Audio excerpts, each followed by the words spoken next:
الرحمن الرحيم الحمد لله رب العالمين والصلاة والسلام على سيدنا محمد وعلى آله وأصحابه أجمعين ومن تبعهم بإحسان إلى يوم الدين أما بعد. So this is our second class or session or halaqa. We are talking about the story of Musa A.S. In the first one, we talked about the circumstances, the social circumstances and environment that Musa A.S. was born into, the historical events that kind of resulted of the change of state for Bani Israel from Yusuf A.S. to the time that Musa A.S. when he was sent or born. We talked about the infancy of Musa A.S. and Allah subhanahu wa ta'ala's care for him, and how Allah subhanahu wa ta'ala returned him back to his mother to nurture him, and the importance of a selection of who nurses the child. Today, inshallah, when we look at the story of Musa alayhi salam, you'll find that, in the Quran, when it is addressed, there is a bit of a jump, right? It goes from birth, infancy, and then فَلَمَّا بَلَغَ أَشُدَّهُ, right? فَلَمَّا بَلَغَ أَشُدَّهُ وَاسْتَوَى.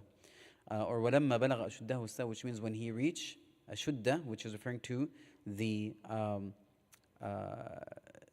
a period of wisdom or maturity, ashuddah, and strength. So this is now more of the age of between 20 to 30 years old, something around that area. This is where the story of Musa alayhi salam picks up again. And so there is a part of the story of Musa alayhi salam where Allah subhanahu wa ta'ala did not address, right? It is his development from his childhood, essentially, how he was raised, who raised him, the circumstances that he was raised in, the education. All these things were not mentioned in the Quran. It just jumps right away into the aspect of Musa alayhi salam when he had reached an age where he is moving around, right? Maybe perhaps it's because this period, there isn't any sort of significance associated with the story of Musa alayhi salam.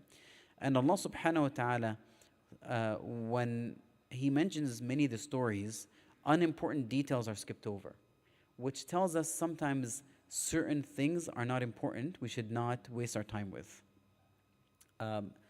Certain questions are irrelevant and information is useless.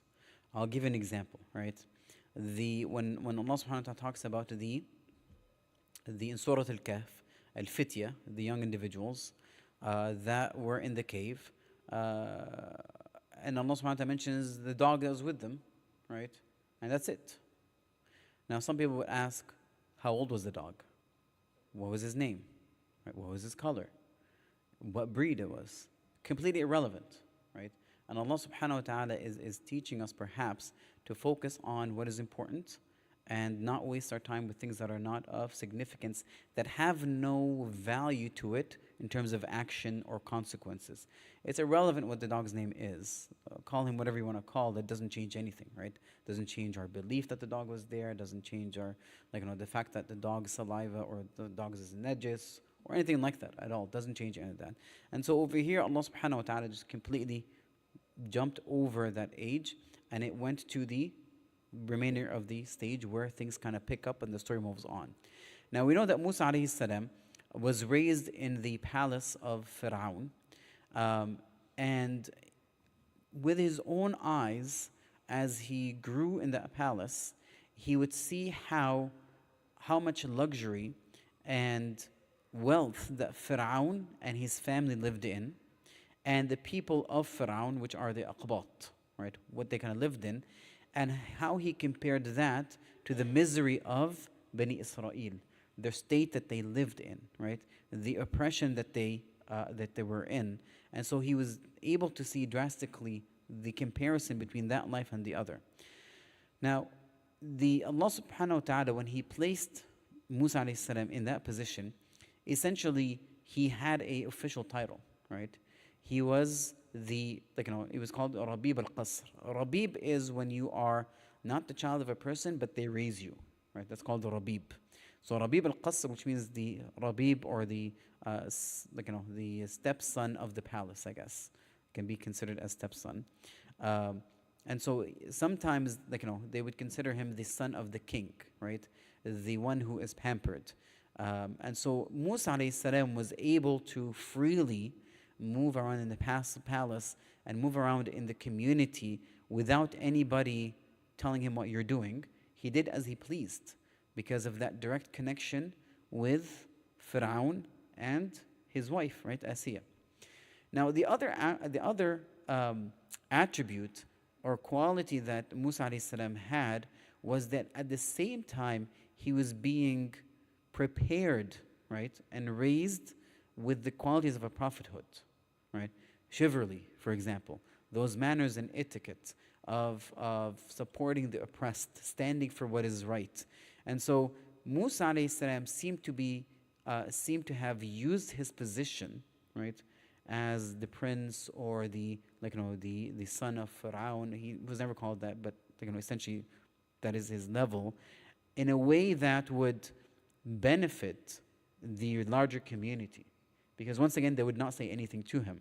So when he would see something that is wrong, he would uphold what is right. He would change things as best as he can. And so this is one of the messages we can take from the story of Musa A.S.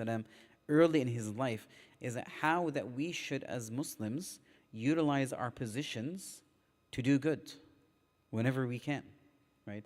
If we are in, for example, an institution and we hold a position that can have influence on setting the stage or place better for Muslims, for example, dedicating a musalla area or having in some sort of like halal meat or events that don't have alcohols. If we have that ability, we should do that, right? If we have influence, for example, to pressure the company to boycott from certain stocks that support the occupied territories, then we should also get involved with that. But whatever position we have, we should be able to utilize it in the best way we can to benefit the Muslims. This is one of the positive things. Now, of course, I'm not saying abuse the position, two different things. It's you doing what is permissible for you based on the, as they say, salahiyat, which is the, the capabilities that you're given or jurisdiction that you're given to be able to maneuver in. Wallahu a'lam. So this is what Musa A.S. did. Now Allah subhanahu wa ta'ala, when he said over here, and so this is Surah Al-Qasas continuing, he said, وَلَمَّا بَلَغَ أَشُدَّهُ وَاسْتَوَى آتَيْنَاهُ حُكْمًا وَعِلْمًا وَكَذَلِكَ نَجْزِي الْمُحْسِنِينَ.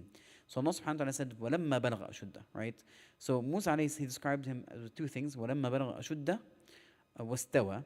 And so بَلَغَ أَشُدَّهُ has to do with strength. وَبَلَغَ أَشُدَّهُ وَاسْتَوَى has to do with the more of the, it's called kamal al-binya, which is the completeness of the build. So Musa A.S. had both strength in personality, strength in resolve, but also the physical body that came along with it. This is why we'll see later on in the story that Musa A.S., all he did was essentially strike a person one time and he killed him. That is the strength of Musa A.S. And as we see later on, Musa A.S. was described in the Quran with strength quite often. But interestingly also, there was another trait that accompanied that, which was fear, right? So those two attributes were associated with Musa A.S., strength, but also fear, and we're going to talk about that in a little bit. So Musa A.S., once again, he is the most prophet that was described in the Quran with quwwah, right, with his strength. And we're going to see where that comes later on. It's kind of important, inshallah. Now, Musa A.S., even though he was, or as he's being raised in the palace of Fir'aun, he knew exactly what was happening to Bani Israel, right? The oppression that was being exercised upon them by the Aqbat, but also the effect of his mother's nurturing of him, right? You can see that because he knew he was from Bani Israel, and so he was reminded of his lineage and his faith and religion. This is why Musa A.S. never worshipped any of the idols that the Aqbat had worshipped. In fact, he had worshipped Allah subhanahu wa ta'ala, being from the lineage of Bani Israel that had prophets that worshipped Allah subhanahu wa ta'ala, right? So even though you live, with Fir'aun, remember that you are from Bani Israel. You have a faith, that you are a Muslim, essentially, that you worship Allah subhanahu wa ta'ala. Now, one of the nights, or actually, I shouldn't say one night, one of the days, Allah subhanahu wa ta'ala then mentions the following verse. He said, وَدَخَلَ الْمَدِينَةَ عَلَى حِينِ غَفْلَةٍ مِّنْ أَهْلِهَا. Right? So he entered the city at a time where they were, they're inattentive, right? So a time of inattention by its people. So this was during the day, by the way. It was not during the night, right? So this was during the day. However, it was a part of the day where it was usually people would go take their naps. So it was perhaps the hottest part of the day, or the peak of the day where it was really hot, and people would not be in the streets and they would go home, right? Out of the heat. And so when Musa A.S. walked into the streets, into the city, and a lot of times he would do that to kind of look around, see the state of affairs of the people, if somebody needs any help or anything like that. And so it happened that he walked in there at that time. But what happened was, as Allah subhanahu wa ta'ala said, فَوَجَدَ فِيهَا رَجُلَيْنِ يَقْتَتِلَانِ هَذَا مِنْ شِيعَتِهِ وَهَذَا مِنْ عَدُوِّهِ. He found two individuals fighting, arguing in the street, right? هَذَا مِنْ شِيعَتِهِ, which means one is from his faction, right? From his people, from Bani Israel. وَهَذَا مِنْ عَدُوِّهِ was from among his enemy, referring to the Aqbat. So why were they fighting? Allah subhanahu wa ta'ala did not mention why these individuals were fighting, but some of the historians and the people of tafsir mentioned that the Coptic, the Qibti, was a baker, and he would bake bread for the palace of for Pharaoh. So this belonged to the oven of Pharaoh, and he wanted to carry lumber, right, to the so he can bake, essentially, right? He wanted to take it to the oven, and what he wanted to do was forcefully make the person from Bani Israel carry that stuff. And so the person from Bani Israel refused. And so they got into this argument and this fight together. Yes, you'll do it now, I want. So essentially they got into a bit of a fight. And so Musa A.S. saw what's happening, and he intervened, right? Because Allah subhanahu wa ta'ala said, فَاسْتَغَاثَهُ الَّذِي مِنْ شِيعَتِهِ عَلَى الَّذِي مِنْ عَدُوِّهِ. And so the one who was from his faction, استغاثه, which means he sought his help and assistance, right? Now, the word istighatha indicates a person who's in a state of distress, right? Despair, right? Need, like severe need, like help, right? This is istighatha, right?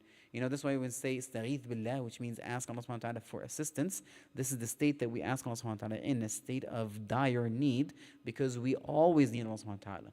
None of us are independent of Allah subhanahu wa ta'ala. And so we should always realize that when we're asking Allah, we are in dire need of Allah subhanahu wa ta'ala's help.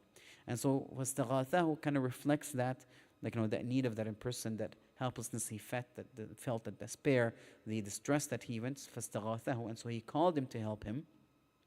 And so Musa A.S., right, helped him. But what did he do? فَوَكَزَهُ. Right? فَوَغَزَاهُ Musa, which means Musa struck him. And the wagaz has to do with the hand, right? Which immediately with the hand. So it seemed that he had someone either punched him with his hand or struck him with his hand. But the end result is that one strike had resulted in the death of the Coptic. Was this intentional?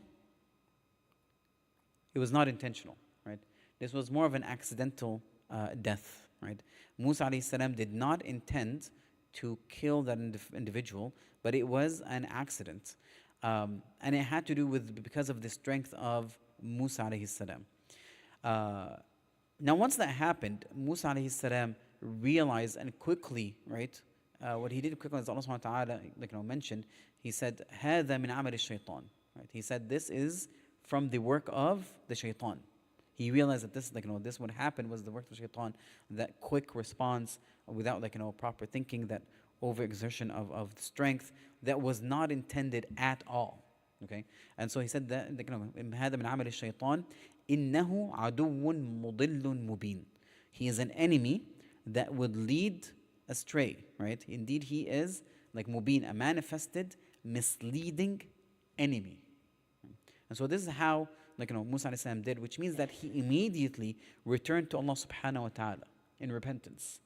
Now what this tells us is that as human beings, right? Now remember, this is not considered a sin over here, right? This is really important because when we talk about prophets, it's the opinion of the majority of scholars that prophets are protected, right? They are infallible. They're protected by Allah subhanahu wa ta'ala from committing sins, major or minor, and this is important for their credibility. Okay? Allah subhanahu wa ta'ala is preparing those messengers to be credible individuals that will be able to carry the message. Because you can imagine if any of those prophets, for example, had fallen into a form of major sins or minor sins, when they try to call people to the straight path, what are they going to say? Oh, you don't remember when you used to do this? Now you want to be righteous, right? They have to be role models from the beginning, and Allah subhanahu wa ta'ala protected them, right? And we see that even in the seerah of the Prophet sallallahu alaihi wasallam, on the occasion where before his prophecy, he had wanted to, when he was herding the cattle in the evening, he wanted to, he asked his companion shepherd to take care of the flock, and he wanted to go down to the city to do the things that the young people do. He didn't practice. He's just what do they do? Let me go do like them. And when he arrived and there was a wedding. And obviously back then there's a wedding, there's music, there's dancing, and there is drinking, right? Prophet ﷺ said, the minute I sat down, the next thing I know, I was waking up, right? The sun was waking me up. Which means Allah subhanahu wa ta'ala protected the Prophet ﷺ from committing any of those things by making him fall asleep immediately, right? Allah subhanahu wa ta'ala protects the prophets from any of this. Now, we see this a bit more of a closer, a more realistic thing that we see nowadays. When you see, mashallah, a young brother or sister, they used to have a previous life, and then they changed. But then, mashallah, they advanced in Sharia, and they started gaining knowledge. And now when they try to advise, for example, their cousins or their neighbors, or tell their their grandparents or uncles, Ammo, this is haram. They'll be like, what are you talking about? Weren't you just doing this a few months ago, right? Well, why should I listen to you, right? So this is where, although by the way, this is not a valid excuse, right? It's not a valid excuse. We don't measure what is right or wrong by what people did.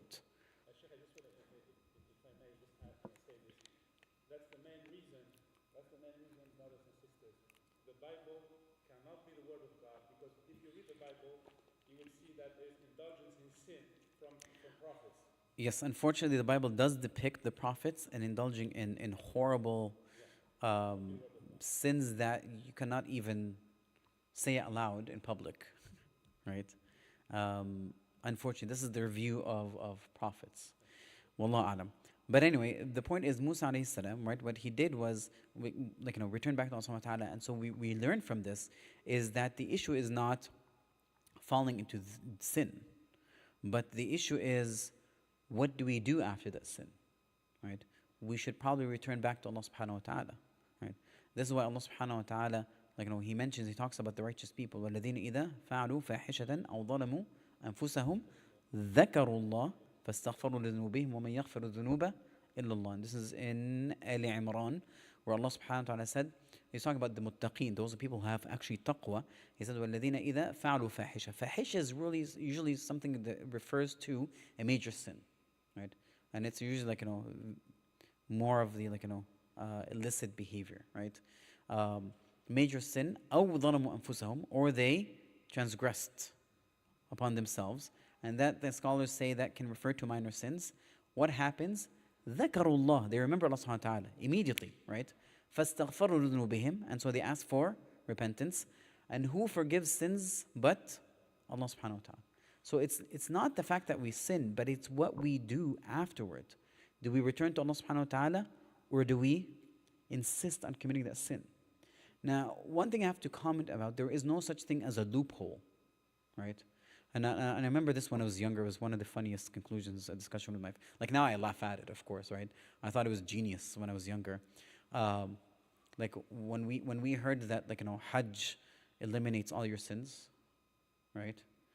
So as kids, you can guess what we were thinking. So a person, loophole, right? You can do everything, that you can do in terms of sin, and then all you have to do is go for Hajj, right? And you're cleansed, mashallah, as if you were born, and you're right. It doesn't work that way. Right? It doesn't. And I know some people think that, by the way, right? Even in college, I think somebody made that comment, and it was quite interesting, because realistically speaking, if you move away from Allah subhanahu wa ta'ala, would you be invited to His house? But even if you're invited, would you guarantee that your Hajj is accepted? Would you even think about wanting to go for Hajj, right? If you're indulging so much in sin? No, indulging in sin has consequences. It makes us forget Allah subhanahu wa ta'ala. It makes us only focus on our desires. Our desire to worship Allah subhanahu wa ta'ala diminishes so much that when we do things of acts of worship, it's almost like we're so lazy in picking up our feet, and it's like a chore. And when it's done like, just get whatever you have to do, you just get it done, right? So it doesn't work that way, right? There's that distance that happens, and our heart, like iman in our heart decreases, our heart becomes darkened. It doesn't work that way. But even if we talk about minor sins, if we insist on it, they can turn into major sins, right? So there is no loophole, right? I'm just mentioning because it's a good thing that we remind ourselves that there are no loopholes in Sharia whatsoever, right? Allah subhanahu wa ta'ala is Sharia in Islam is perfect, right? There are no exceptions. There are concessions in certain circumstances, but there are no loopholes. Wallahu alam. Yes. نعم صحيح. That's the statement. So, طيب. Now Allah subhanahu wa ta'ala, right, mentions that, the tawbah of Musa A.S. And so once he mentioned the shaitan, he said, Rabbi inni dhalamtu nafsi. Oh Allah subhanahu wa ta'ala, I dhalamtu nafsi, which means I transgressed upon myself. Faghfir li. So forgive me. And so Allah subhanahu wa ta'ala says, faghafara lah. So Allah subhanahu wa ta'ala forgave him. Innahu huwa al-ghafur al-rahim. Verily He is the most forgiven, or oft forgiven, most merciful. And then Musa A.S. made a promise, right? He said, because of that favor, قال فبما أنعمت علي قال ربي بما أنعمت علي فلن أكون ظهيرا للمجرمين. Right? Oh Allah subhanahu wa ta'ala, because of your blessing upon me, right, I will never أكون ظهيرا, never support the mujrimeen, right? What's a good translation for mujrimeen? Criminals. I guess that's a good word. That's a good one. Yeah, criminals, right? Or those who do wrong, those who are heedless, okay? And so he said, he said, because of that, I'm never going to ever support, right, any sort of transgressor, oppressor, people that wrong themselves. So which means I will never stand on the side of what is wrong. Then Allah subhanahu wa ta'ala tells us the next morning what happened. And so he said, فَأَصْبَحَ فِي الْمَدِينَةِ خَائِفًا يَتَرَقَّبْ. And so this is now, Allah subhanahu wa ta'ala mentions that also Musa A.S., when he woke up in the morning, he felt fear. Why would he be afraid? Oh, first of all, we talked about Musa A.S. being strong, right? Chivalrous. Qualities of masculinity, right? Proper masculinity. Does having fear negate proper masculinity? No, right? I'm sorry, there's a difference between bravery and recklessness, okay? It does not, having fear of something that is very logical, by the way, and very normal, and it does not negate proper masculinity, chivalry, or strength, okay? The difference is bravery is an individual who's able to face their fears, able to control and handle that fear, as a person who is considered a coward, right? A coward is a person who's unable to face their fears and deal with the fears and run away from them. That is the difference between them. But Allah subhanahu wa ta'ala over here in this instance, and I mentioned earlier that Allah subhanahu wa ta'ala quite often described Musa A.S. with strength and fear. And we're going to see that fear come again when he first, heard Allah subhanahu wa ta'ala speaking to him. And then when his staff turns into a snake the first time. And when he sees the magicians, with throwing their snake the third time. And so several times we're going to see that. But also you're going to see a progression of that fear also reducing over time. To the point that when he is faced with imminent danger, the sea in front of him and the enemy after him, subhanAllah, Allah subhanahu does not describe him as having fear, but more of confidence, right? Inshallah, as we go to the story, we're going to see this. By the way, one of the blessings of Allah subhanahu wa ta'ala is that we actually have fear. Why?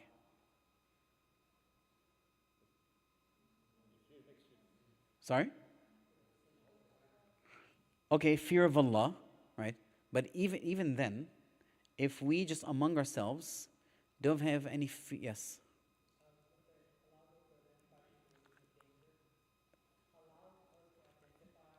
Allows us to identify danger and stay away from us. Okay? But also, for example, fear of consequences. Can you imagine if we have no fear of consequences, what would happen? Complete destruction of society and civilization, right? Complete bloodshed would happen, the lack of safety and security, just because there is no fear of any sort of consequences, fear of what would happen to you in terms of retaliation. So fear is actually a blessing from Allah subhanahu wa ta'ala. It allows us to obey Allah subhanahu wa ta'ala, it allows us to protect ourselves from imminent dangers. It also keeps our world more of a safer, civilized, environment. And so this is a blessing from Allah subhanahu wa ta'ala. طيب. So when Musa alayhi salam, Allah subhanahu wa ta'ala said, فَأَصْبَحَ فِيهَا خَائِفًا يَتَرَقَّبْ, right? And so he woke up, right? In the morning, he had fear. So why did Musa alayhi salam have fear?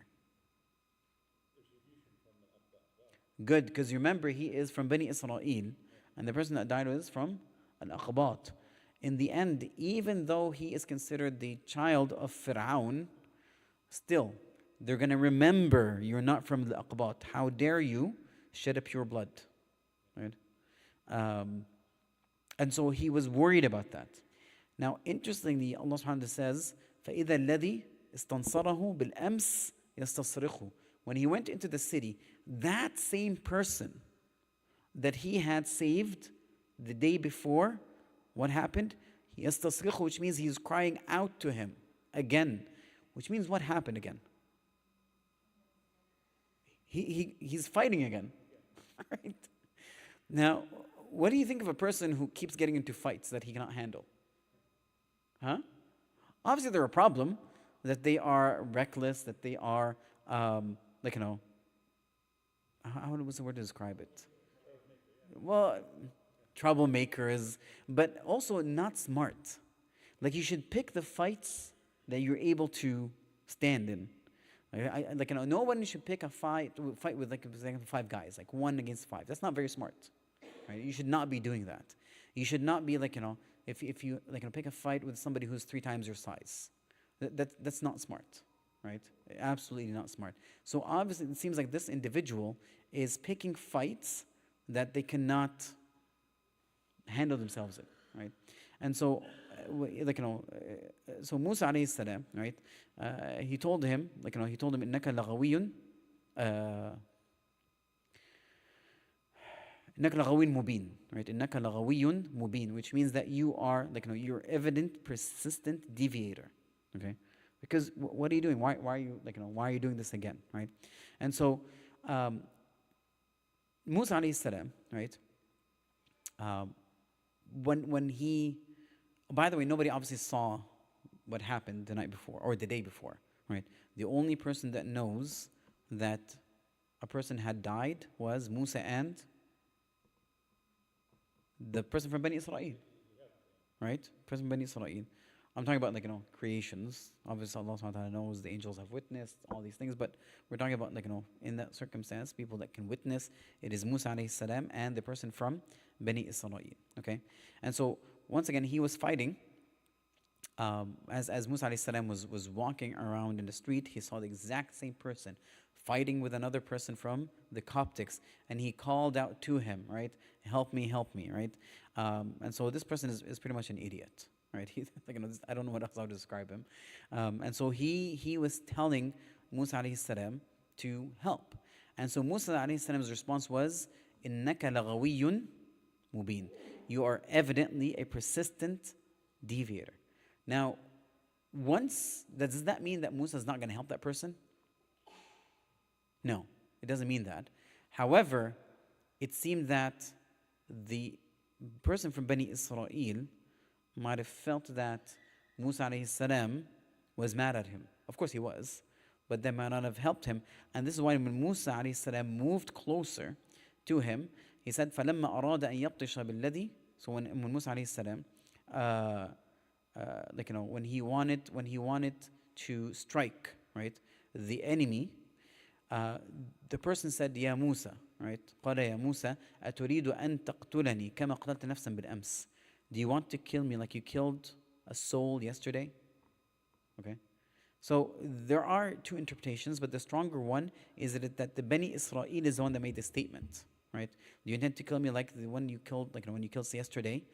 You only want to be a tyrant, right? You only want to be a tyrant in the land, and you don't want to be from the amenders, right? What did he say? He said, إنما تريد أن تكون إلا أن تكون جبارا في الأرض إلا أن تكون جبارا في الأرض وما تريد أن تكون من المصلحين, right? And you don't want to be among those who are menders that do good in this world, right? So once again, the reason he said that is because he saw the reaction of Musa, and so when he came closer to him, and Musa was getting ready to fight, he thought he was going to actually hit him this time, and so he said that out loud. That's probably the more stronger interpretation. It's it's not there's one interpretation that it's the Coptic that said it, but how would the Coptic know what happened, right? He wouldn't, and so it's most likely the person that was with Musa is the one that spilled the beans, right? Spilled his secret, and that consequently now everybody in town will know who killed the Coptic yesterday. Because if a death happens, and of course they're going to search for who killed this person, right? We need retribution. Who killed, one from our own people, and so forth. And so, now Musa alayhi salam, right, is in a bit of a tight spot, right? Now people would know, and so Musa alayhi salam is in danger. Now Allah subhanahu wa ta'ala mentioned what happens next. He said, وَجَاءَ رَجُلٌ مِنْ أَقْصَى الْمَدِينَةِ يَسْعَى قَالَ يَا مُوسَى إِنَّ الْمَلَأَ يَأْتَمِرُونَ بِكَ لِيَقْتُلُوكَ فَاخْرُجْ إِنِّي لَكَ مِنَ النَّاصِحِينَ. Right? And so a man came from the farthest end of the city running. He said, Ya Musa, right? إِنَّ الْمَلَأ, indeed the eminent, right? And al-mala is a term that's usually referred to the people who are around the king, right? The cream of the crop, creme de la creme, right? And perhaps because,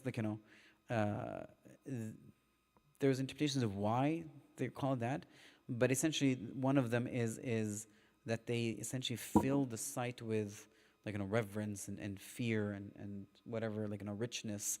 That's one interpretation. Or that because they are the ones surrounding the person in charge. But generally speaking, those are the people who, al-mala is referred to the people who are considered the elites that are usually around the king, that have influence on decisions, that would influence the king, advisors, whatever the case is.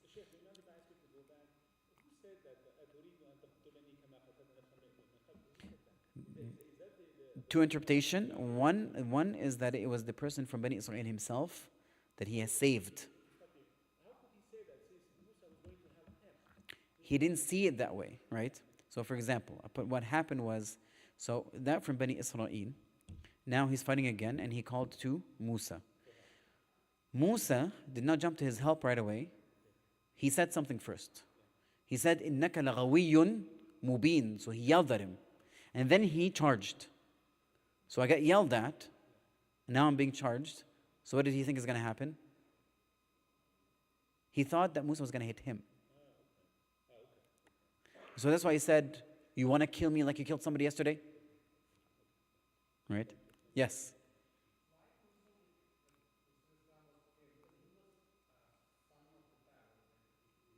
Why was he afraid? Well, you have to remember, it's known that he's from Bani Israel. It doesn't matter if you're the son of Pharaoh, if you kill a person from Bani Israel. Remember, they always thought that they were the higher, better, and that the people from Bani Israel are beneath them, second class. They are property, they're belongings. You're insignificant.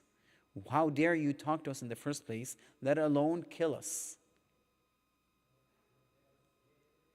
They were not slaves, but they were treated as slaves. Does it make sense, Sheikh?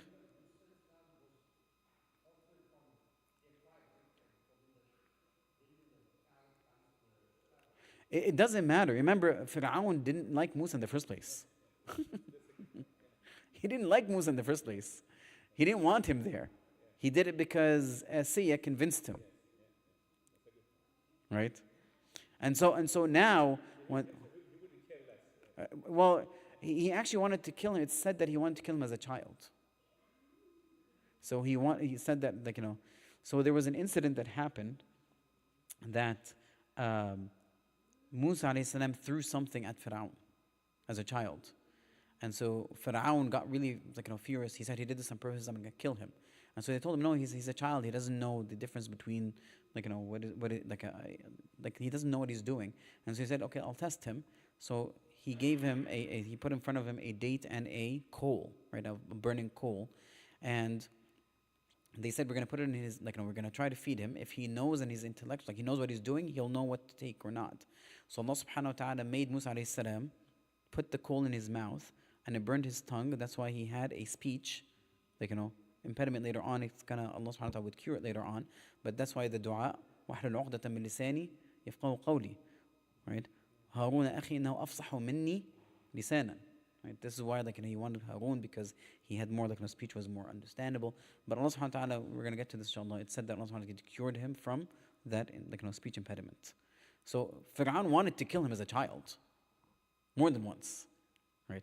So now you killed somebody from the Coptics. So this is the hands down, grounds for execution.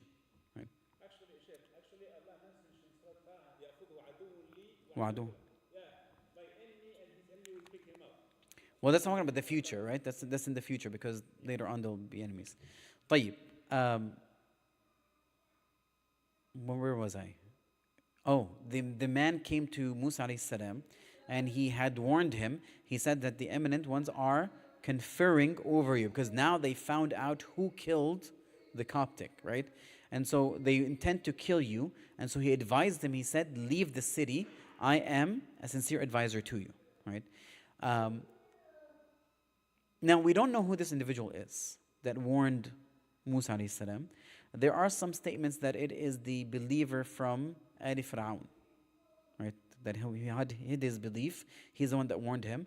But really, there's no basis to this, right? Because remember, Musa is not sent as a messenger yet. He was there is no solid basis for this.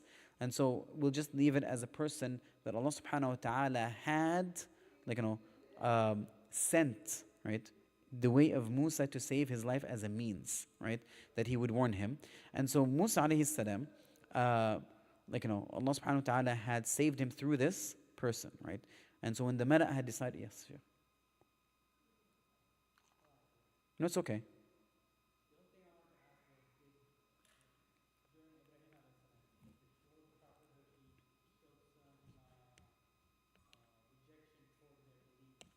All prophets showed rejection to.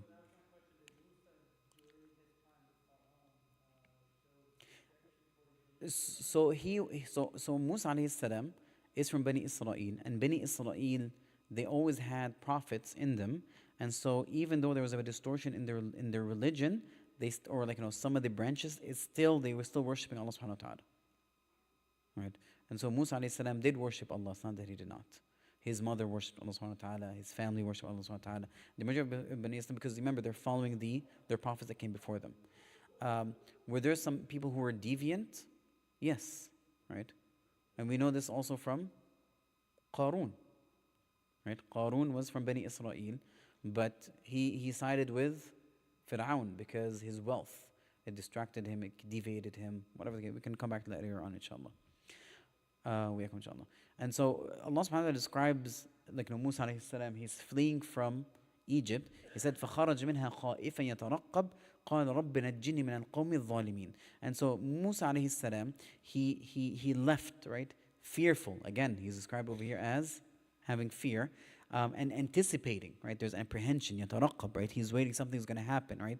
And he said, Rabbi, O my Lord, najjini min al-qawmi al-zalimin, save me from the wrongdoing people. Okay, so this is what he did. And so this is Allah subhanahu wa ta'ala, once again, he depicted Ibrahim as having that sense of fear, which is very natural, right? It does not, once again, detract from his chivalry, his strength, his manhood, any of those things. Now, it's very normal also for a believer to continue to have an aspect of fear in his life. That is very normal, right? We worship Allah subhanahu wa ta'ala with love, fear, and hope. We worship Allah subhanahu wa ta'ala with love, fear, and hope. Those components always have to be there, right?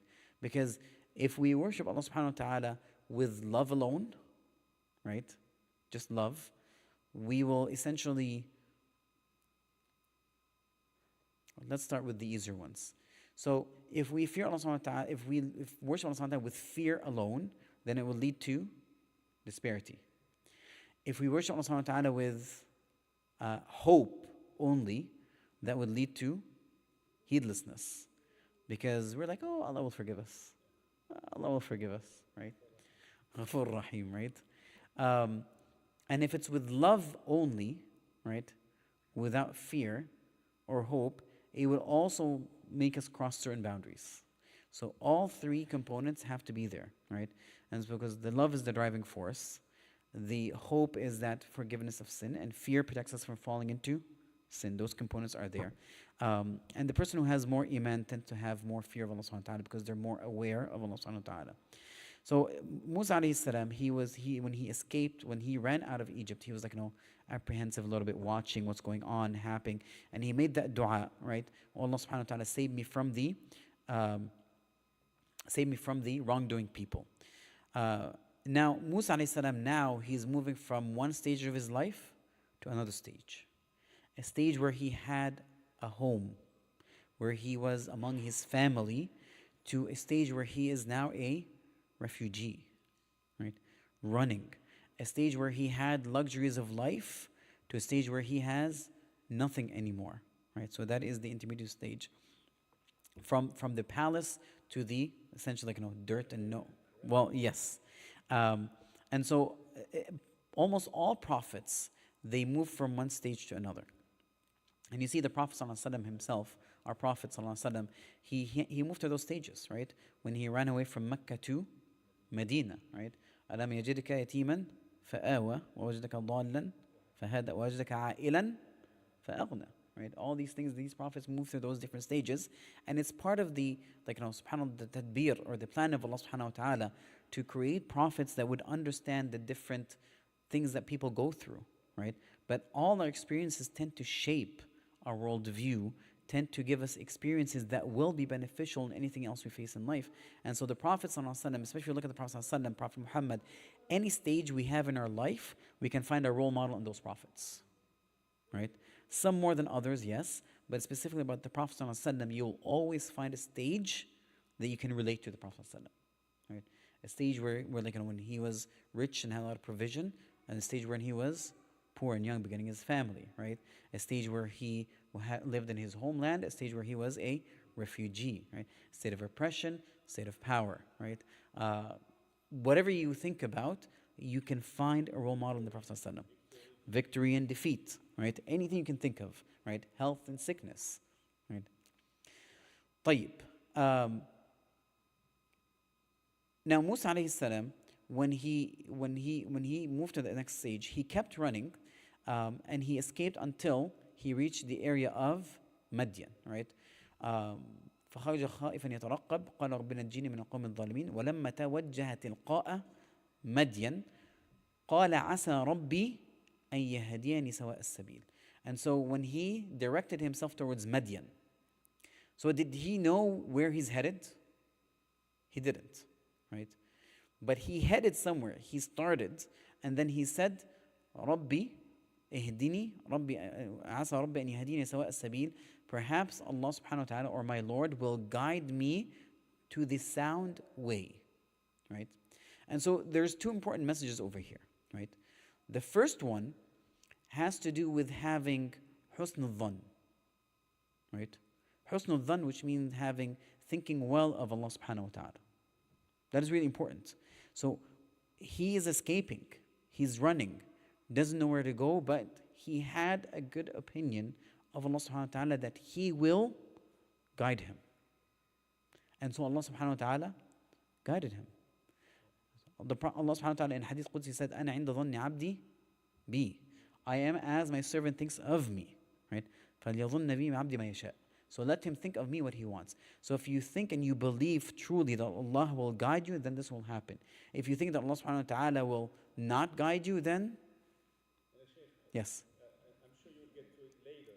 When Pharaoh, actually exactly what you said, Barakallahu feek, when Pharaoh was chasing him and Bani Israel, his people told him, إِنَّا لَمُدْرَكُونَ. قال كلا إن مع ربي سيهدين. And he said, إِنِّي مَعَ رَبِّي سَيَهْدِينِ. Yes. طيب. The other thing, if you notice, so in addition to having trust in Allah subhanahu wa ta'ala, right, and tawakkul, Musa alayhi salam, he performed an action first and then waited for the result. So what we learn from this is that if we desired guidance, then we need to move first. The action has to come from us first. That's why Allah subhanahu wa ta'ala said, "Man taqaraba ilayya shibran taqarabtu ilayhi dhira'an." Right? Whomever comes to me, closer to me, in a span of a hand width, I will approach him.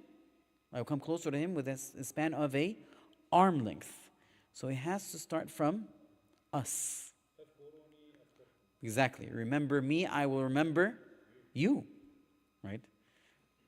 Ask me for guidance, I will guide you. Right?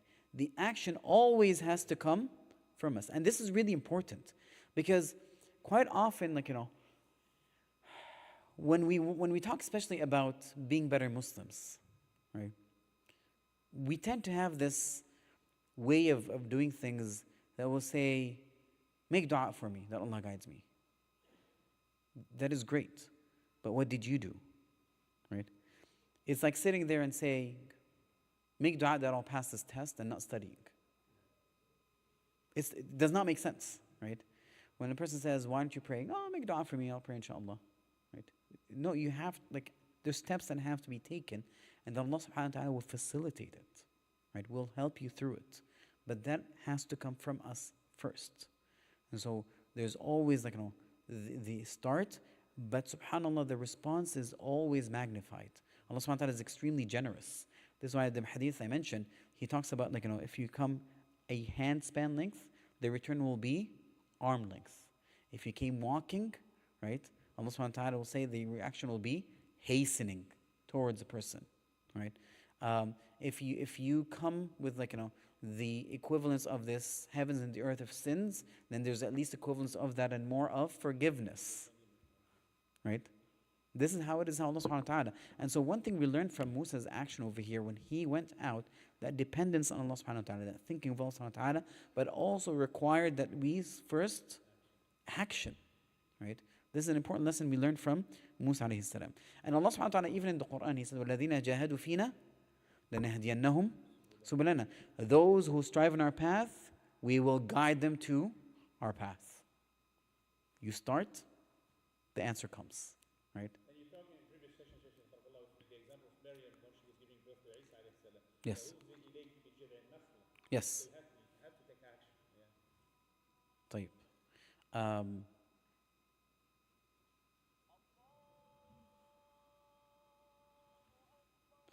I'm wondering, should we stop for chai or not? I think, because I'm wondering if we should continue. طيب, I think we'll stop here.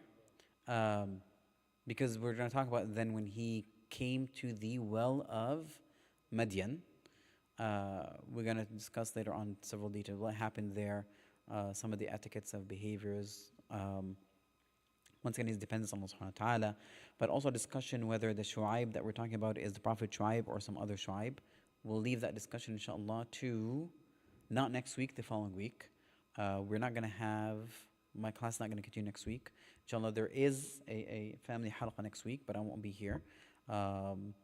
We have Sheikh Khazar coming from Flamingo Masjid, inshallah. He'll be giving a talk this coming Friday, inshallah, next Friday. And I will continue the following Friday, inshallah. All right? No, no, Musa was not a prophet yet, right? He was not given the message as a prophet. So he's still younger, right? So this was in his like late 20s, early 30s, around that area, right? Prophets are usually revealed to the majority of them at the age of 40, right? The age of 40. والله أعلم. طيب جزاكم الله خير سبحانك اللهم وبحمدك أشهد أن أستغفرك وأتوب إليك. We have 15 minutes before the iqamah. Please help yourself to some chai, and I think there's a